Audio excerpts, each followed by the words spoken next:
avoir comme stratégie discréditer la CENI, comme ça nous donne l'occasion plus tard de dire « Ah non, il y avait fraude, on a donné avantage à tel et contre tel autre ». Non, nous devons évoluer. Nous avons utilisé ces astuces-là dans le passé. Maintenant, nous devons nous organiser. Les partis politiques doivent s'organiser. On ne peut pas continuer à jeter la pierre sur l'autre quand on n'a même pas fait son devoir.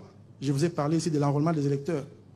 Un seul parti, avec 8 personnes, ça ne peut pas se justifier. Moi, j'ai vu en Égypte, je sais que ce n'est pas le meilleur exemple en matière de démocratie, mais je vous dis qu'en Égypte, le Muslim Brotherhood, les frères musulmans, ils sortent les résultats avant la commission électorale.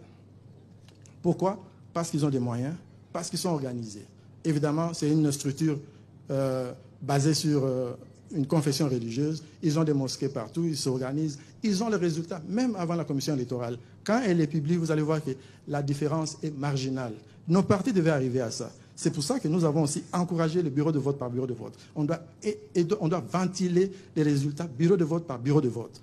Si vous n'êtes pas organisé, ça ne sera pas de la faute de la CENI. La CENI, c'est débat dans ce pays vaste où les gens, pendant que nous sommes là au sommet, les gens en bas font des choses que nous ne pouvons pas toujours vérifier. Et les partis politiques devraient jouer leur rôle plutôt que de penser que la CENI sera en mesure de tout faire pour eux. Allez, prenez, parce que c'est maintenant régi par la loi. Prenez les bulletins de vote. Nous aussi, nous ferons notre part. Mais organisez-vous. Ne rejetez pas toute la responsabilité sur la CENI. Parce que j'ai vu même quand les policiers demandent de l'argent aux gens, les gens disent « Oh, la CENI ». Mais c'est notre société. C'est notre société. Elle est pourrie. Nous le savons.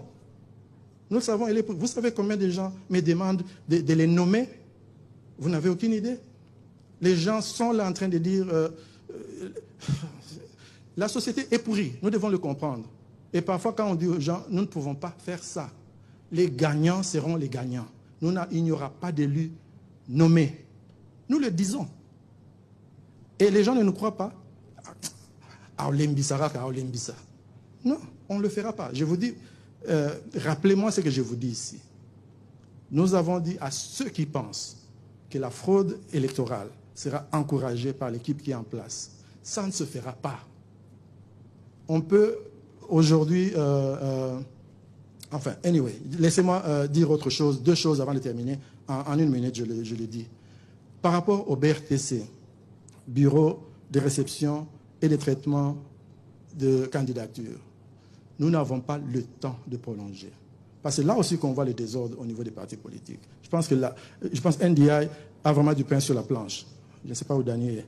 Oui, vous avez du pain sur la planche. Vous savez, nous avons déjà fait plus d'1 semaine. Nous sommes peut-être au 10e jour, je ne sais pas. On avait commencé le 25, le 26. Et ils n'ont pas encore soumis les dossiers. Et à la fin, on va nous demander de prolonger. Nous n'avons pas le temps de prolonger. En fait, quand on est en retard comme ça, ça signifie déjà que c'est un problème d'organisation.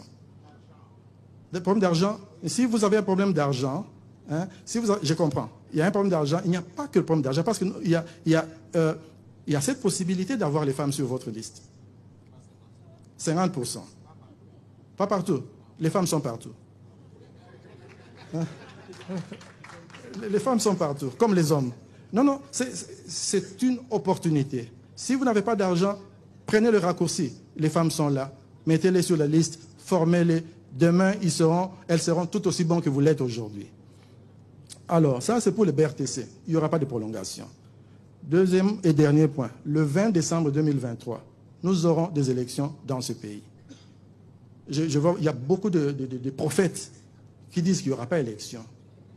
Il y en a vraiment beaucoup. Je n'ai rien contre les prophètes, mais on nous dit qu'il n'y aura pas d'élection. Moi, je vous dis que sur le plan technique, nous sommes prêts. Notre difficulté, il est d'abord sécuritaire et puis financier. Mais même alors, même avec des moyens plus limités, nous continuons à faire ce que nous devons faire. Donc, le 20 décembre 2023, ne dites pas que je ne vous l'ai pas dit. Et je le dis depuis day one. Je le dis depuis le premier jour. Et parfois, on ne me croit pas. Je le répète.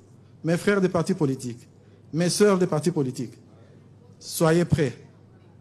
On ne va pas reculer et c'est pour le bien de notre pays. Je vous remercie.